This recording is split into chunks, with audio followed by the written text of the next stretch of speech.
Всем привет! Это мое первое видео о Филиппинах после адаптации.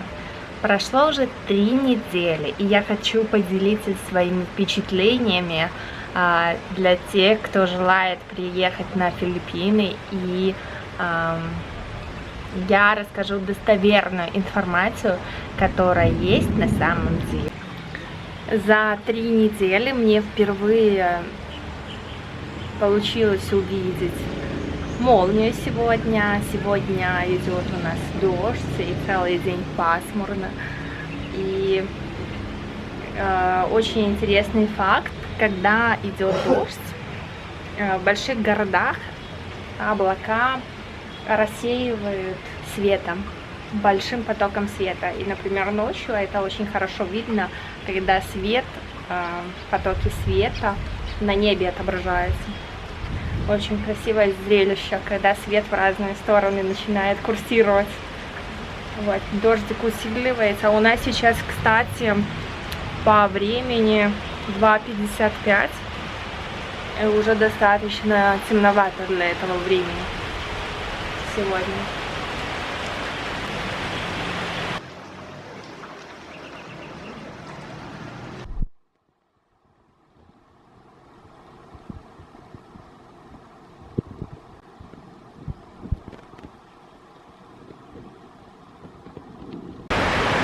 Расскажу немного о Филиппинах. Я здесь на Филиппинах уже почти 3 недели. И мне очень нравится этот район, где мы сейчас живем. Какие сложности вообще у меня были, или расскажу, либо их не было. Короче, первое это то, что погода. Когда ты прилетаешь на Филиппины, ты переступаешь просто за двери аэропорта, и ты понимаешь, что ты находишься в какой-то сауне, потому что тебя просто поток воздуха сбивает влажный и жаркий. Как мы приехали в Манилу, прилетели. Да, вышли из аэропорта, и я почувствовала этот поток влажный, и к погоде, конечно, нужно привыкать. Вот я привыкала, честно, 2 недели, 2,5 недели я привыкала только к погоде. Это было сложно для меня перестроиться. Сейчас я уже чувствую себя на 101% лучше, чем чувствовала первый день, когда я прилетела сюда, и первые 2 недели. И, конечно, это первая погода. Нужно, если сюда приехать отдыхать только на месяц, то вы только привыкнете к погоде, месяц будете привыкать. Вот, поэтому, если никогда не были в Азии, никогда не были в жарких странах, то будет сложновато, нужно быть готовым. И еще раз скажу, так как мы летели с котом, мы еще там, кот наш из Беларуси, да, с другого климата, с холодного, прилетел, ему было вообще капец как тяжело. Тоже перестраивался, ему было душно. Мы включали кондиционер только для того, чтобы коту было отлично, нам уже хорошо. Для кота включали кондиционер, чтобы, главное, коту было приятно находиться в комнате. Вот. Второе, это непривычно, очень много людей на дороге, много машин, в торговых центрах мало вот людей по сравнению, например, как из Беларуси. В Беларуси, я думаю, и в России постоянно много людей в торговых центрах, то здесь нет, вы не будете встречать так много людей в торговых центрах, как на улице, как на рынке, либо в каких-то других заведениях, в кафе уличных, либо стритфуд уличный. Будет постоянно много людей, но в торговых центрах меньше. Разница такая. И еще вот то, что на дорогах редко когда бывают светофоры. Если в больших городах они есть, и то не так много, например, как в Беларуси. И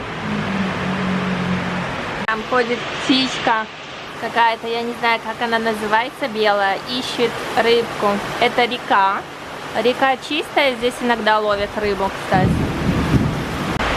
Еще очень интересно здесь, мне нравится то, что здесь постоянно есть фрукты, овощи, то есть ты в любой момент можешь сесть на машину, поехать на рынок, закупиться там фруктами, овощами, все доступно. Нету такого, что сезона фрукты есть, сезона нету, когда в Беларуси, например, зимой. Очень здорово, круто, всегда все свежее, даже выходишь прям со своей квартиры, с дома, и рядом уже продаются фрукты.